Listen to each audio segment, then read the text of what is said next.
아멘. 하나님께 함께 영광의 박수를 올려드리겠습니다. 이 시간에는 최성규 목사님께서 말씀대로 행하시는 하나님이라는 제목으로 설교해 주시겠습니다. 많은 은혜 받으시기 바랍니다.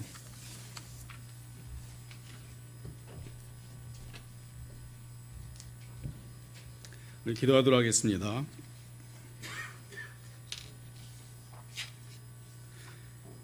하나님은 사람이 아니시니 거짓말을 하지 않으시고 인생이 아니시니 후회가 없으시도다. 어찌 그 말씀하신 바를 행하지 않으시며 하신 말씀을 실행하지 않으시랴. 하나님의 말씀은 진리의 말씀입니다. 진리의 말씀으로 저희를 정결케 하여 주옵소서. 예수 그리스도 이름으로 기도합니다. 아멘. 존 버년이 쓴 철로 역정이라는 그런 책이 있습니다. 거기 나온 그 주인공 그리스도인은 도성을 향해 가다가 하나님의 길을 떠나 편하고 쉽게 보이는 길을 따라갑니다. 하지만 그 길은 의심과 의혹이 깃든 절망의 세계로 통하는 그런 길인 것입니다. 결국 그리스도인은 의심과 절망의 성에 사로잡혀서 지하 감옥에 감금되고 끝내는 아주 마지막까지를 생각하게 되는 그런 자리에 처하게 되어 있었습니다. 그래서 그는 이야기하기를 나는 아무 쓸모없는 존재구나. 나에게는 온통 좌절과 실패뿐이구나. 차라리 끝을 내는 게 좋겠다. 라고 이렇게 생각하고 있을 때 바로 그때 그는 동료 그리스도인을 만나게 됩니다. 그래서 그는 그 동료 그리스도인을 통해서 과거에 자신이 잘했던 또 승리했던 그런 기억들을 다시 상기하도록 도움을 받게 됩니다. 마침 그날은 토요일이었고 그는 주일 새벽녘까지 하나님께 기도를 드리게 됩니다. 동틀 무렵에 그는 이런 생각을 하게 되죠. 자유로워할 내가 이런 의심과 절망의 성에 갇혀 있다니. 그래, 나는 이 성 안에 있는 어떠한 그 자물쇠도 열 수 있는 약속이라는 만능의 열쇠를 지니고 있다. 그 열쇠로 모든 것을 열어봐야겠다. 그러자 그는 그 순간 자기를 옳아매던 그런 의심과 절망의 성문이 활짝 열렸던 것입니다. 우리 하나님은 우리에게 시건치 아니하시고 또 말씀하신 바를 반드시 행하시는 그런 약속을 우리에게 주셨습니다. 그 약속의 열쇠로 열지 못할 그런 자물쇠는 우리에게 아무것도 없는 것입니다. 우리 앞을 보게 되면 이 면 위에 올해 플랜카드를 저희가 바꿨습니다. 아까 제가 읽어드린 대로 어찌 그 말씀 말을 실행하지 아니하시며 하신 말씀을 실행하지 않으시랴. 민수기 23장 19절에 있는 하반절에 있는 말씀을 붙였습니다. 올해 우리 교회의 표어는 말씀대로 실행하는 교회라고 정했습니다. 하나님의 말씀은 크게 두 가지로 구성되어 있죠. 하나는 뭘 해라, 명령의 말씀과 또 약속의 말씀으로 되어 있습니다. 그러나 그 명령도 결국은 약속으로 귀결되는 것을 볼 수가 있는 것입니다. 우리가 섬기는 그 하나님은 말씀하신 바를 반드시 이루시는 그런 하나님이신 것입니다. 우리가 하나님의 말씀을 많이 알고 또 많이 이해하는 것 중요하지요. 그러나 그보다 더 중요한 것, 그것은 바로 내가 알고 있는 말씀, 또 내가 깨달은 그 말씀을 비록 그 말씀이 작을지라도 우리가 그 말씀대로 실천하는 것, 또 행하는 것, 그것이 더 중요하다라고 생각이 됩니다. 우리 한국 사회에서 기독교나 크리스찬들이 지금은 존경을 받지 못한, 오히려 개혁의 대상이 되고 심지어는 적폐의 대상이 된다라고까지 심하게 이야기하는 사람들도 있습니다. 물론 우리가 일부 목사님들의 어떤 부도덕이나 또 교회 장로님과 같은 그런 중직자들의 그런 잘못, 뭐 그런 원인도 있겠지요. 그러나 그 밑바닥에는 바로 우리 크리스찬들이 말은 번들하게 하지만 그러나 그 말만큼 행함이 없는, 실천하지 않기 때문에 바로 그런 우리가 지탄의 대상이 되는 것이 아닌가 이렇게 생각해 봅니다. 그래서 우리가 올해는 우리 교회부터 말보다는 우리가 먼저 실천하자는 의미에서 말씀대로 실천하자라는 그런 교회로 그런 표를 정했습니다. 오늘 우리 본문은 모압 왕 발락이 술사인 발람을 데려다가 이스라엘을 저주해달라고 부탁하는 그런 내용입니다. 그 내용을 읽다 보면 뭐 발락도 나오고 발람도 나오고 좀 헷갈리지요. 예. 근데 이 원래 발락은 그 히브리어로 바라크라는 그런 단어에서 온 겁니다. 바라크는 그 왕, 임금, 그걸 나타내는 거죠. 그러니까 모압 왕 발락이라는 것은 어떻게 보면 왕 임금이 중복되는 그런 이름이 되는 것이죠. 그래서 이 모압 왕 발락이 그 지역에 있는 하나의 술사, 점술가인 발람을 부릅니다. 불러서 요구를 하게 되는데 뭘 요구하느냐? 바로 이스라엘 민족을 저주해달라라는 그런 얘기죠. 이 발람은 그 이름이 백성을 망하게 하는 자라는 그런 뜻이 있습니다.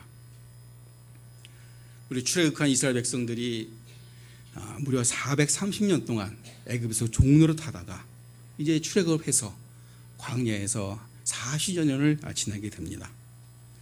그리고 하나님이 약속하신 정말 젖과 꿀이 흐르는 땅, 가나안 땅을 거의 이제 앞두고 거의 도달하게 되었지요. 그 지금 도달한 곳은 어디냐? 그 가나안 땅에서 요단강을 건너면 바로 그 앞에 있는 모압이라는 그런 땅에 이제 도달하게 됩니다. 자, 그러자 이 모압 왕, 이 발락이 근심이 생긴 겁니다. 왜냐하면 소문을 들어보니까 이스라엘 백성이 광야를 쭉 오면서 여러 번의 그런 전쟁과 그런 여러 민족들과 대항하게 되는데 이 이스라엘 민족과 대항한 그 모든 민족들은 다 백전백패를 당하게 된 겁니다. 자, 그러자 이 애굽 왕, 모압 왕 이 발락은 걱정이 생긴 것이죠. 이스라엘 민족이 이제 자기네 땅에 가까이 왔으니, 근데 이제 이 모압 땅도 정복되는 게 아닌가. 그래서 이 발람을 불러서 이스라엘 백성을 저주해달라라고 이렇게 하게 된 것입니다. 이 발락이 발람을 데리고 바알 상이 있는 바알 신당이 있는 높은 산에 올라갑니다. 그 산에서 바라보니까 이스라엘 진영이 처음부터 끝까지 다 보이게 되죠. 가운데 성막이 있고 동서남북에 각각 세 지파씩 이렇게 아주 질서정연하게 진영을 이루고 있습니다. 그러자 이 발람은 하나님의 명령을 받아서 이스라엘 백성들을 저주해야 되는데 저주가 아닌 축복이 나오게 되는 것이죠. 그러자 이 발락은 이 발람을 다시 데리고 다른 지역으로 갑니다. 그 다른 지역에 간 곳은 뭐냐면 이스라엘 진영을 다 볼 수 있는 곳이 아니라 저기 끝자락만 볼 수 있는 그런 곳으로 올라가게 되는 것이죠. 그리고 다시 발람에게 이스라엘을 저주해달라. 그 내용이, 축복의 내용이 다시 오늘 읽은 데가 바로 오늘 내용인 것입니다. 그러나 여전히 그 발람은 저주가 아닌 축복을 할 수밖에 없게 되는 것이죠. 우리 인간들은 이런 시각에서 볼 때나 또 저런 시각에 볼 때 그 보는 시각에 따라서 우리의 생각과 우리의 마음들이 판단이 달라지게 됩니다. 바로 그 발락은 그것을 이용해서 발람에게 이스라엘 백성들을 저주해달라라고 이렇게 요청을 한 것이죠. 그래서 장소를 일로 갔다가 안 되니까 또 다른 곳으로 갔다가, 그러나 하나님은 동일하게 이스라엘 백성들을 축복해 주신 것을 우리가 알 수가 있습니다. 왜냐하면 이미 하나님은 이스라엘 백성들의 선조를 통해서 그들을 젖과 꿀이 흐르는 가나안 땅으로 이동할 것을, 또 그들을 그 유업으로 줄 것을 약속하셨기 때문에 그렇습니다. 인간이 아무리 여러 가지 이런 방법을 써도 하나님의 그 마음을 변할 수는 없게 되는 것이죠. 오늘 우리가 그 하나님이 이스라엘 백성들에게 주신 축복의 내용을 보게 되면 하나님이 어떤 분이신가를 우리가 알 수가 있습니다. 우리 19절을 한번 보도록 하겠습니다. 오늘 본문 중에 가장 중요한 구절이죠. 19절 한번 띄워주시겠습니까? 자, 우리 19절을 한번 다 같이 한번 읽어보도록 하겠습니다. 시작. 하나님은 사람이 아니시니 거짓말을 하지 아니시고 인생이 아니시니 후회가 없으시도다. 어찌 그 말씀하신 바를 행하지 않으시며 하신 말씀을 실행하지 않으시랴. 하나님은 하신 말씀, 약속하신 것을 꼭 지키신다는 그런 말씀입니다. 하나님의 속성을 너무나도 잘 나타내는 그런 구절이죠.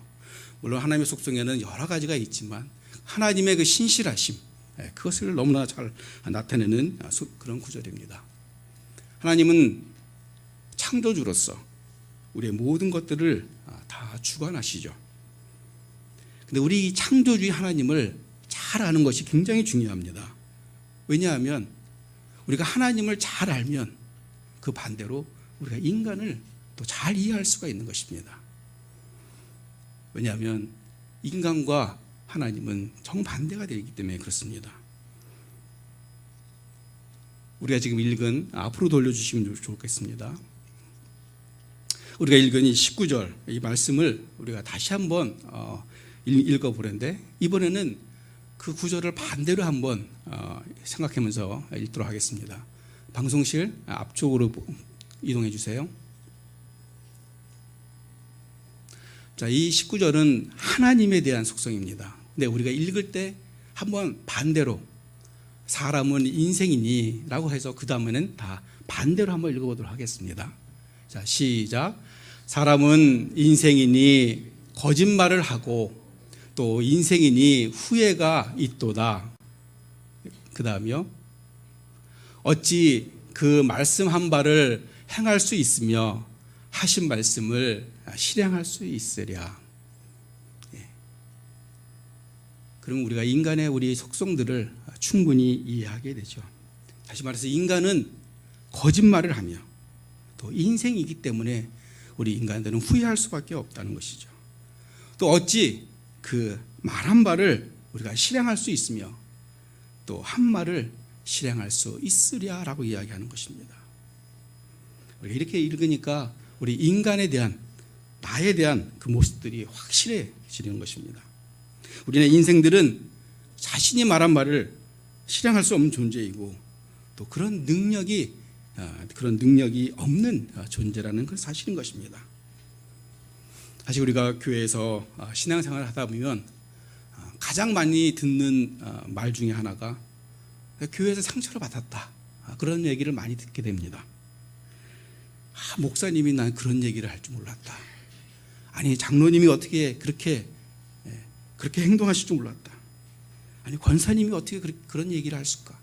뭐 이렇게 등등 많은 사람들이 신앙생활하면서 교회 생활에서 사람들로부터 상처를 받았다라고 이야기하고 있는 것입니다. 그러나 그것은 오늘 이 말씀대로 보게 되면 우리 인간에 대한 이해를 정확히 하지 못한 것이라 볼 수가 있습니다. 어찌 보면 우리 인간에 대한 그 기대가 하나님만큼이나 높았기 때문에 그거에 대한 또 실망이 있을 수가 있겠죠. 우리 인간은 하나님이 아니기 때문에 거짓말을 할 수밖에 없고 또 우리는 후회하는 일을 행할 수밖에 없다는 것이죠. 또 우리가 그 말한 것을 우리가 완전히 100% 퍼펙트하게 행할 수가 없다는 것입니다. 왜냐하면 그것이 우리 인생이기 때문에 그렇습니다.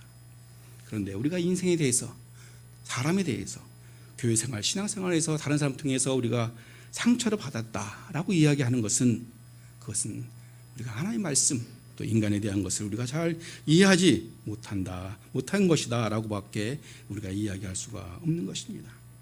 우리는 그렇게 행할 능력이 되지 않는 존재라는 것입니다. 물론 그렇다고 해서 이 말씀이 우리가 행동을 아무렇게나 하고 말을 아무렇게나 하는 그거에 대한 면피하기 위한 핑계거리가 되는 것은 아닙니다. 그러나 우리가 아무리 잘 지키려고 노력을 하고 또 아무리 완벽하게 행하려고 노력할지라도 우리는 인간이기 때문에 실수할 수밖에 없다라는 것입니다. 바로 우리 인간의 이런 모습들을 우리가 이해하게 되면 우리가 좀 더 다른 사람을 포용할 수 있고 좀 더 다른 사람들을 우리가 이해할 수 있는 그런 범위가 넓어지게 되는 것입니다. 하나님은 사람이 아니시니 시건치 않으시고 후회가 없으시고 그 말씀하신 말을 반드시 지키시는 분이시라는 것입니다. 하나님만이 그렇게 행할 수 있다는 것입니다. 모압 왕 발락은 이스라엘을 저주하기 위해서 제물로 매수한 그 술사 발람을 통해 이스라엘을 저주하려고 노력했습니다. 그러나 놀랍게도 하나님께서는 바로 이러한 불의한 자를 통해서도 하나님의 약속을 지키시는 분이라는 것입니다. 하나님은 이 불의한 세상에서도 또 의인이 한 명도 없는 그런 상황일지라도 하나님의 의를 반드시 이루어 나가시는 분이 바로 하나님이시라는 것입니다. 하나님은 이미 이스라엘 선조들과 약속을 하셨습니다. 적과 꿀으로 흐르는 땅을 이스라엘 백성들에게 유업으로 주리라. 하나님은 그 약속을 이루시기 위해서 어떠한 것도 변치 않으시는 바로 하나님이신 것을 우리가 오늘 본문을 통해서 볼 수가 있습니다. 오늘 우리가 24장 그 다음 장을 우리가 읽지 않았지만 그 다음 장을 읽어보게 되면 바로 그 불의한 술사 발람을 통해서 하나님께서는 인류 구원에 대한 그 메시아에 대한 이야기를 예언까지 하게 하는 그런 놀라운 역사가 일어나게 됩니다. 우리가 이것을 보게 되면 하나님은 우리 인간이 의로우냐 의롭지 못하느냐 그런 자격을 통해서 하나님의 일을 이루어나가시는 것이 아니라 하나님은 그럼에도 불구하고 불의함에도 불구하고 하나님의 의를 이루어나가시는 그런 분이신 것을 저희가 오늘 볼 수가 있습니다. 하나님은 신의가 있으시고 약속을 변치 않으시고 반드시 이루시는 분이 우리 하나님이십니다. 또한 하나님은 후회가 없으시다라고 이야기하고 있습니다. 우리는 때와 상황에 따라서 이 말을 했다가 저 말로 바꾸기도 하는 우리들이지만 그러나 우리 하나님께서는 절대로 시간치 않으시고 또 후회하는 일을 하지 않으시는 바로 그런 분이 우리가 섬기는 하나님이시다라는 것을 이야기하고 있습니다. 사람이 마음으로 믿어 의에 이르고 입으로 시인하여 구원에 이르느니라. 또한 성령으로 인하지 않고는 예수 그리스도를 주로 시인할 수가 없다라고 말씀하셨습니다. 예수 그리스도를 나의 구주로 고백하였다면 우리는 다 구원을 받은 사람들입니다. 우리 하나님의 자녀들에게는 바로 영적 이스라엘 민족으로서 하나님의 나라를 유업으로 우리에게 약속하셨던 것입니다. 우리 하나님은 그 약속을 반드시 지키실 것입니다. 또 그 하나님께서는 바로 그 시간치 않으십니다. 말씀하신 것을 반드시 이루시는 분이기 때문에 우리의 그 믿음이 흔들려서는 아니 될 것입니다. 우리 하나님 아버지는 이런 분을 우리가 아버지로 모셨습니다. 우리 하나님은 시건치 않으시고 얘기하신 것을 반드시 이루시는 그런 아버지이기 때문에 우리도 그 하나님을 아버지로 모셨으니 우리가 그 아버지를 따라서 우리가 반드시 실천하려고 또 노력하는 그런 우리의 모습들이 되어야 될 것입니다. 우리가 2019년도 올해 한 해는 말씀대로 우리가 실행하는 저와 여러분이 다 되시기를 예수 그리스도 이름으로 축원합니다. 기도하시겠습니다. 시건치 않으시고 후회가 없으신 아버지 하나님을 찬양합니다. 우리가 그런 하나님 아버지를 모셨사오니 또 섬기고 있사오니 우리도 아버지의 모습을 닮아가게 하옵시고 또한 그 아버지 말씀대로 실행하는 저희들이 되게 하여 주시옵소서. 예수 그리스도 이름으로 기도합니다. 이어서 성찬을 하도록 하겠습니다. 성찬위원 되시면 나오시고